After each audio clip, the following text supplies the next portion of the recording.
E aí, pessoal, professora Mariana aqui de novo com vocês. Agora nós vamos falar sobre mais um tópico do seu edital, né? Já passamos aí da parte da Constituição da República Federativa do Brasil e vamos para outro tópico muito importante que tem tudo a ver com o cargo que vocês vão ocupar. A Declaração Universal dos Direitos Humanos. A Declaração Universal dos Direitos Humanos, ela foi aprovada por meio de uma resolução. Então, apesar de ter nível internacional, global, não foi aprovado em rito de tratado ou convenção, mas em rito de resolução, tá bom? O preâmbulo, ele já destaca qual que é o núcleo dessa Declaração Universal de Direitos Humanos. Considerando que o reconhecimento da dignidade inerente a todos os membros da família humana e dos seus direitos iguais e inalienáveis constitui o fundamento da liberdade, da justiça e da paz do mundo. Eu coloquei para vocês apenas um trecho. É preciso que vocês abram aí no site, né, direitinho, ou tenham físico, impresso, essa declaração. Ela não é muito grande, mas vai ter um preâmbulo bem extenso. O preâmbulo, ele não tem por regra, né, força normativa. Mas é importante que vocês saibam o contexto até para a gente descobrir qual que é o núcleo dessa declaração, por que ela foi feita, qual que é o principal interesse dela. Olha aqui, aí a gente deixou bem claro que o ponto central do núcleo da DUD, né, da Declaração Universal dos Direitos Humanos, é a própria dignidade da pessoa humana. Por quê? Porque precisou haver ali a aprovação por meio de uma resolução de uma Declaração de Direitos Humanos, principalmente para zelar sobre a dignidade da pessoa humana. Após um contexto de grandes guerras mundiais, um contexto de genocídio, de grandes crimes e atentados contra a raça humana, foi preciso globalizar, né, e colocar ali quais são os direitos mínimos, o mínimo existencial para a pessoa ter uma vida digna. O que é dignidade? Ela poder usufruir de diversos direitos mínimos para dar uma manutenção em sua vida, né? Por isso que o núcleo central aqui é a dignidade da pessoa humana, tudo isso no contexto histórico da época que foi editada essa declaração, tá? E esse nítido interesse em manter relações amigáveis entre nações visando defender os direitos humanos e as liberdades fundamentais.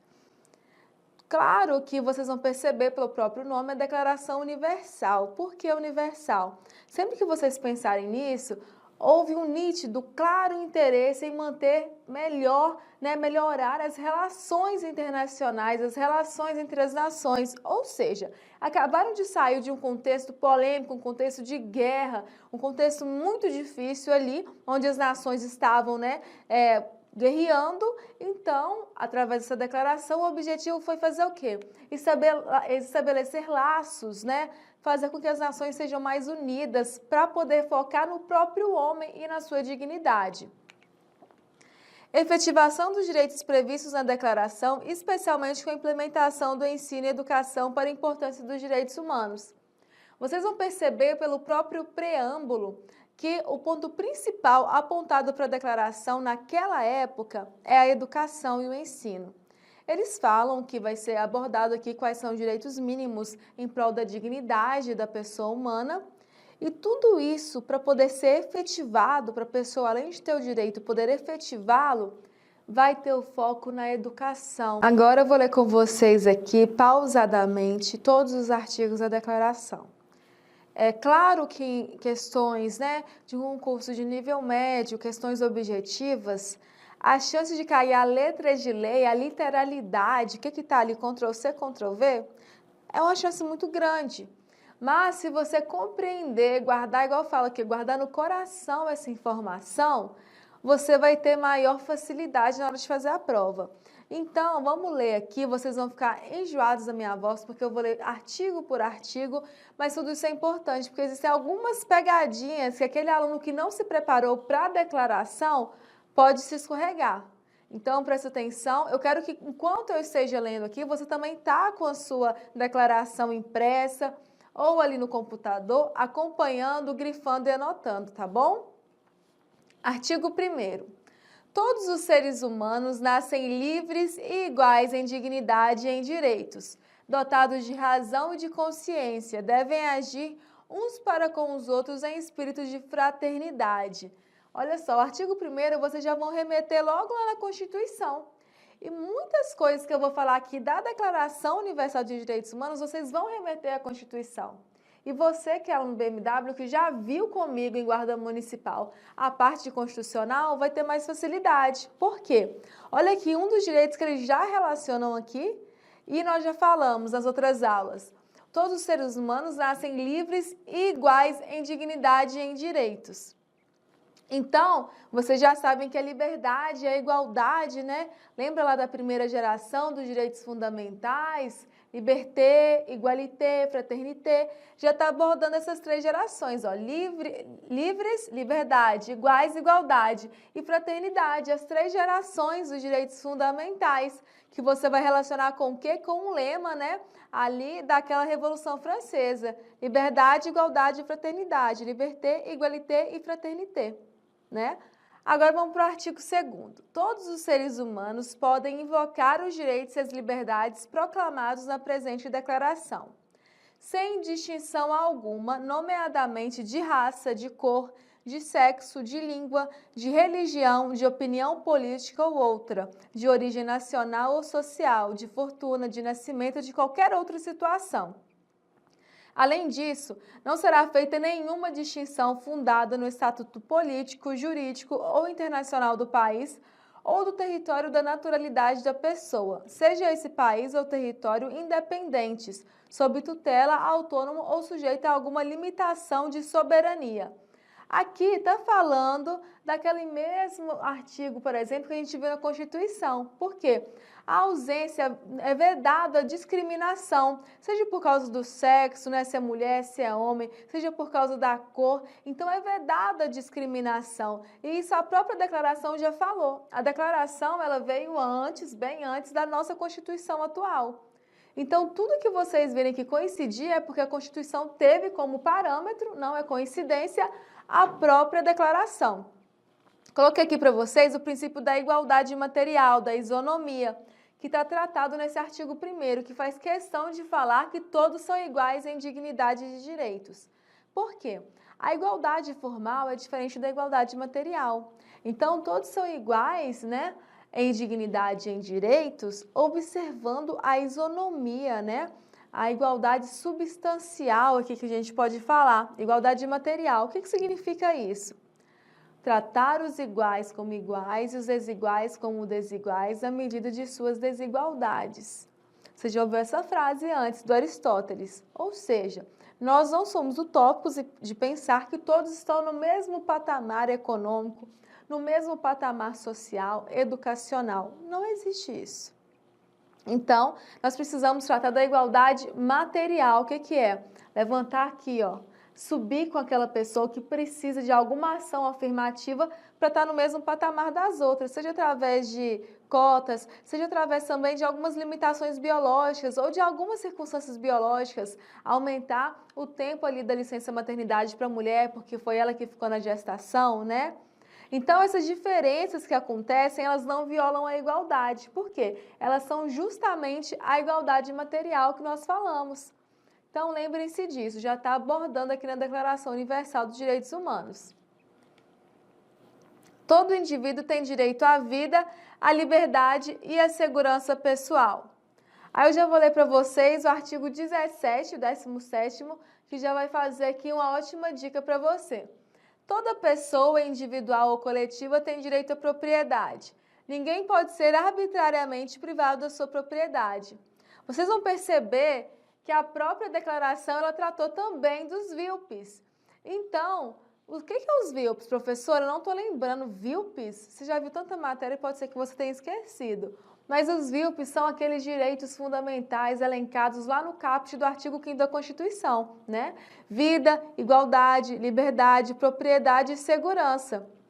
Todos esses direitos, eles também estão elencados na própria declaração. Então, se na sua prova objetiva falar assim, são os direitos elencados na DUD, na Declaração Universal de Direitos Humanos, exceto, você já vai lembrar dos VILPs. Os VILPs estão compreendidos na declaração e também na Constituição. Por óbvio, como eu disse, não de forma por uma coincidência, mas porque a Constituição ela zelou, né, por obediência à DUD, né, a Declaração Universal dos Direitos Humanos. Artigo 4º. Ninguém será mantido em escravatura ou em servidão. A escravatura e o trato dos escravos, sob todas as formas, são proibidos. Então, essa declaração ela veio também para trazer um grande marco na história da humanidade. A declaração, gente, se vocês vão pensar que ela quer globalizar os direitos, tentar globalizar. É claro que cada país vai ter a sua Constituição ali, mas a globalização de direitos, a universalização. Aí o que falou? Sob todas as formas são proibidos a servidão e a escravatura, tá bom? Então, seja por alguma desobediência política, por algum crime, é proibido a pena ser uma pena de escravidão, ser uma pena de servidão, tá bom? Não existe mais isso, é vedado por todas as pessoas que adotam e seguem a declaração. Ninguém será submetido à tortura nem a apenas ou tratamento cruéis, desumanos ou degradantes. Então, olha só, violação ou tratamento cruel, a tortura, tratamentos, como a gente pode falar aqui, desumanos e degradantes. Ninguém pode ser submetido a isso. Nem para tomar aqueles famosos depoimentos, quer saber uma confissão do réu, não existe isso. Tudo isso é vedado. Por quê? Porque vai subverter a verdade. Através da tortura, você acaba influenciando a pessoa a dizer uma coisa que, na verdade, não aconteceu. Então, isso vai muito abaixo da dignidade do homem. A gente sempre tem que zelar para que a lei sirva ao homem, não o homem sirva à lei, né? Então, pensando nisso, é vedado também qualquer forma de tortura.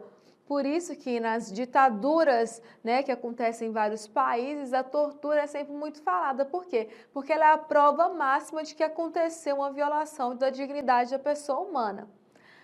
Quis colocar para vocês aqui uma dica, vocês sempre vão lembrar dessa imagem e vão associar a esse slide, né? Aqui da época da escravidão. E foi vedado. Olha só, ninguém. Vocês têm o hábito em questões objetivas, acredito, de pensar que quando coloca ninguém, nunca, de jeito nenhum, quando coloca palavras muito absolutas, está errado.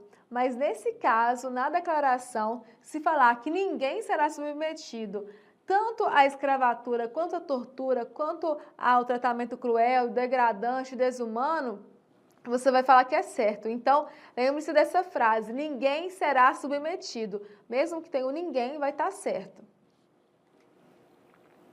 Artigo 6º. Todos os indivíduos têm direito ao reconhecimento em todos os lugares da sua personalidade jurídica. O que é personalidade jurídica? A personalidade jurídica você adquire com o nascimento, com vida. É o fato de você poder ser sujeito de direitos e deveres, ter a vida em sociedade. Todo mundo possui personalidade jurídica a partir do momento que nasceu, né? Esse é o entendimento majoritário ali do Código Civil. Então, o que significa isso? Todo mundo tem o direito de ter reconhecido essa personalidade. Antes existia o que a gente chamava de morte civil. Por que morte civil? Era quando não reconhecia a personalidade jurídica daquela pessoa. Apesar dela estar viva, né, participando ali dos meios da sociedade, as pessoas isolavam aquelas pessoas e era como se elas não tivessem mais personalidade jurídica. Por isso que a gente chamava de morte civil. E a declaração fez questão de ressaltar que todos têm direito a esse reconhecimento. Todos são iguais perante a lei e, sem distinção, têm direito à igual proteção da lei. Todos têm direito à proteção igual contra qualquer discriminação que viole a presente declaração e contra qualquer incitamento a tal discriminação. Olha só, vocês vão perceber que a leitura aqui é um pouquinho mais complicada porque é uma tradução, né? O texto não é originariamente em português. Mas olha o que fala aqui, esse artigo traz de importante para a gente. A própria igualdade formal. A igualdade material, vocês já descobriram o que é, né? Aquela frase do Aristóteles, tratarem os desiguais à medida de suas desigualdades, reconhecer que existem diferenças, ações afirmativas. Agora, na igualdade formal, você vai reconhecer que todos são iguais perante a lei e também na elaboração da lei. O que significa dizer isso, professora? Quando o Poder Legislativo, né, o legislador ali, ele está elaborando a lei, ele não pode dar preferência a alguém que seja de alguma classe política, que ele simpatize, tenha afeto. Não, todos na elaboração da lei são iguais, então essa lei vai servir para todos. E também, tanto o Poder Judiciário quanto o Poder Executivo tem que tratar todos de forma igual perante a lei. Eu não posso fazer distinção por causa de sexo ou por causa de uma preferência, de uma forma parcial, não.